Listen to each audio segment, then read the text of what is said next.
Most SQL Server shops pick one cloud and they just stay with it. But single cloud dependency means single point of failure. When Azure or AWS has a bad day, your entire HADR strategy collapses because production and disaster recovery live in the same vendor's infrastructure. And to discuss this topic today, we have with us once again Dave Bermingham, Senior Technical Evangelist at SIOS Technology, to unpack what multi-cloud SQL Server HADR actually looks like in practice. And he will also be presenting at SQLBits. So we are going to talk about the event as well as this problem. Yeah, thanks again for having me, Swap. Glad to be here. Dave, you are presenting at SQLBits on building resilient SQL Server in a multi-cloud world.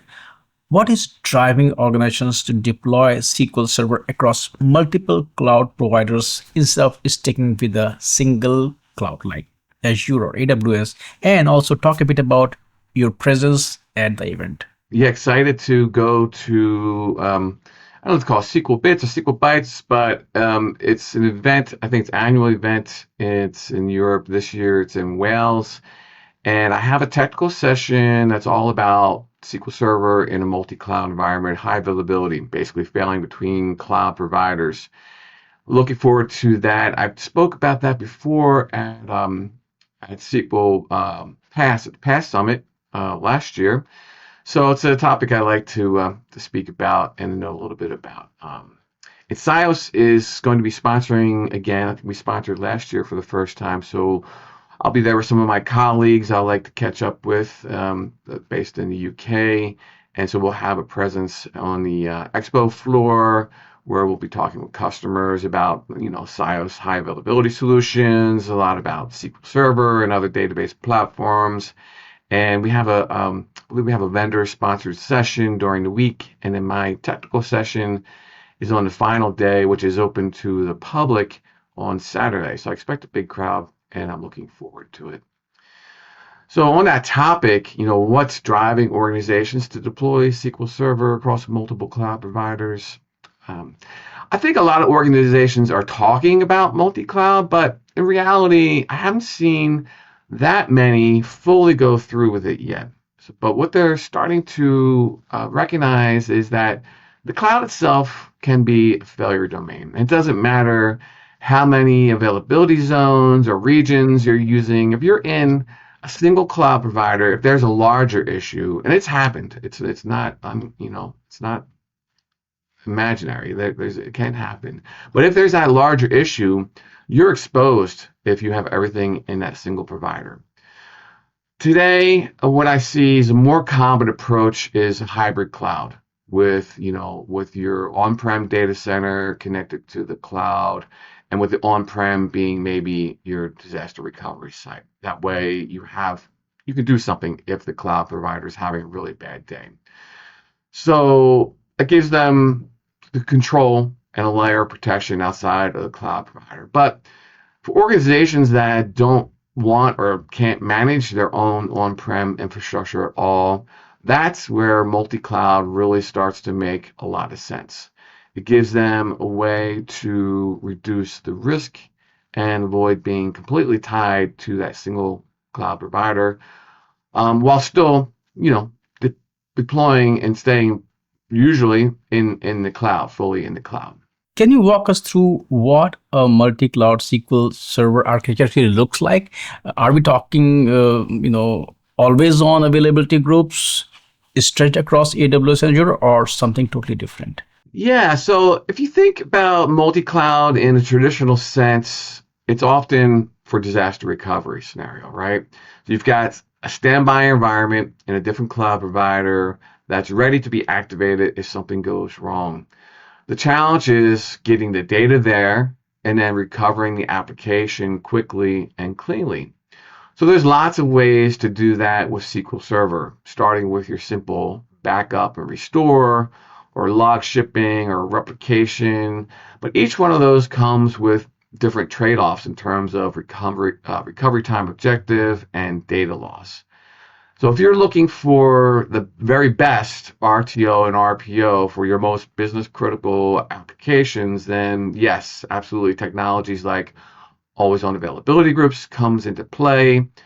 In a multi-cloud scenario, distributed availability groups is often a better fit. It lets you keep your clusters in each cloud kind of independent of each other, and that can reduce some of the bandwidth requirements between the cloud providers, which is going to reduce your cost for the data egress, but also reduces the dependencies between the two different clusters running in each cloud.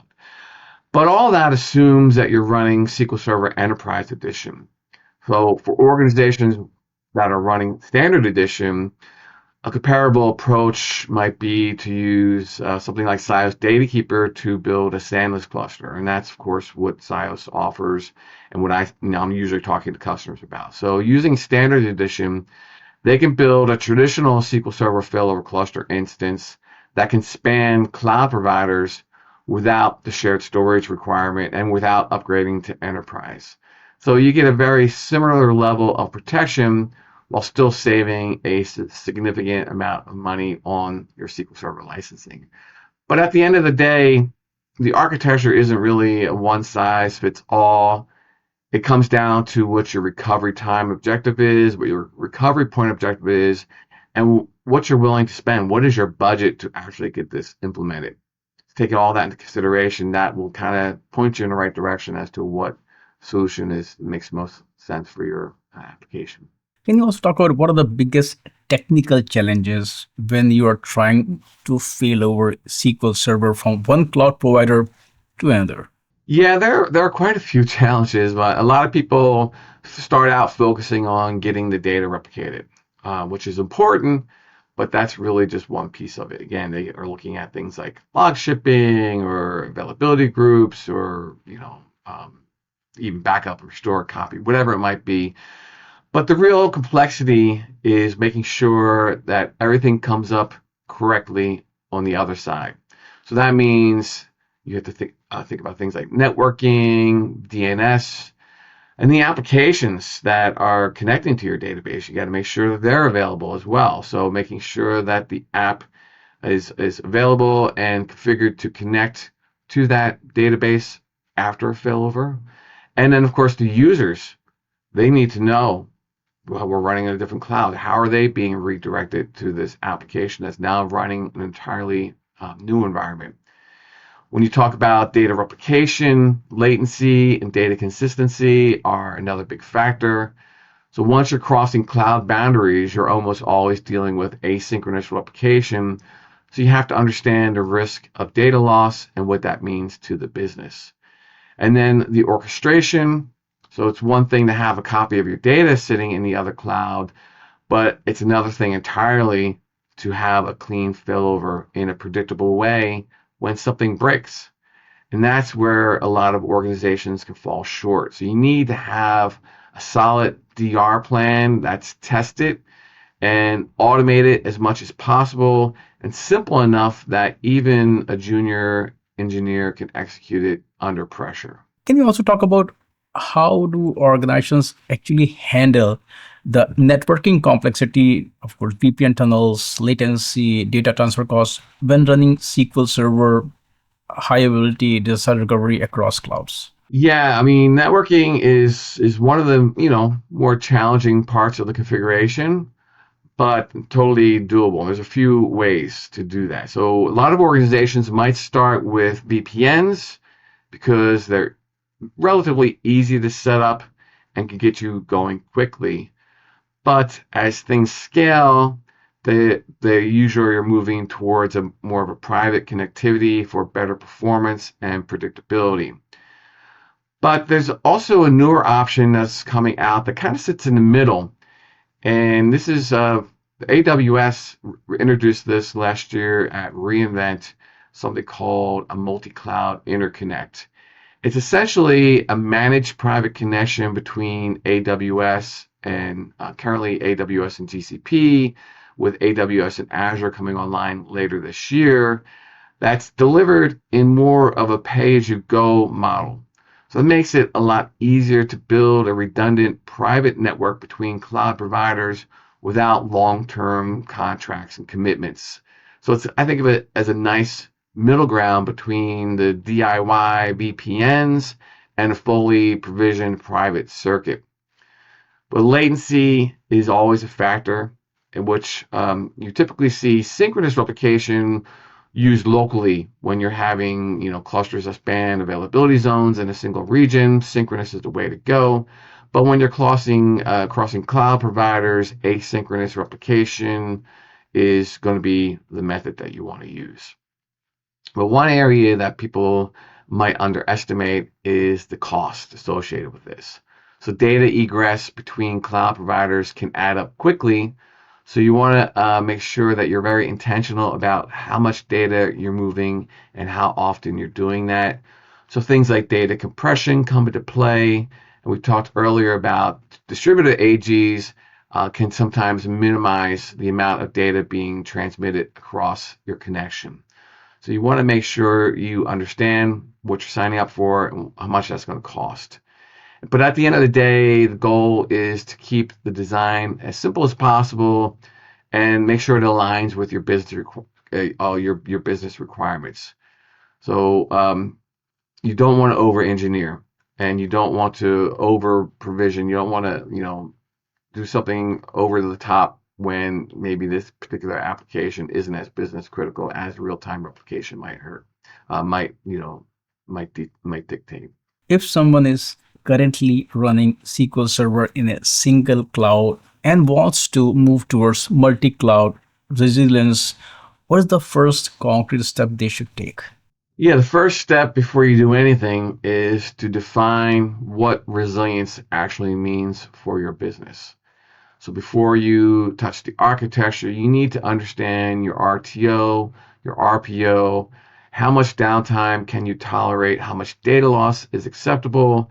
And once you have those answers, that will point you in the right direction.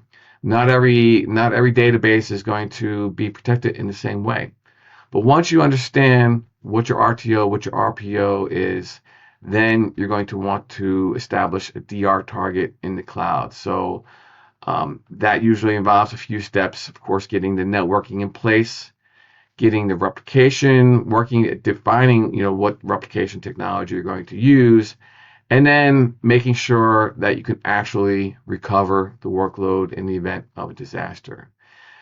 Then, once you have that in place, you know what you're doing. You want to layer in as much automation and orchestration as possible. But the biggest thing, and maybe people underestimate, is testing. You need to test, and test again, validate it, and then practice it on a regular basis. The last thing you want is to discover that your DR plan doesn't work in the middle of an outage. Dave, thanks for joining and sharing this insight ahead of SQLBits. Thanks for the insights. And as usual, I look forward to chat with you again. Thank you. Thanks so much.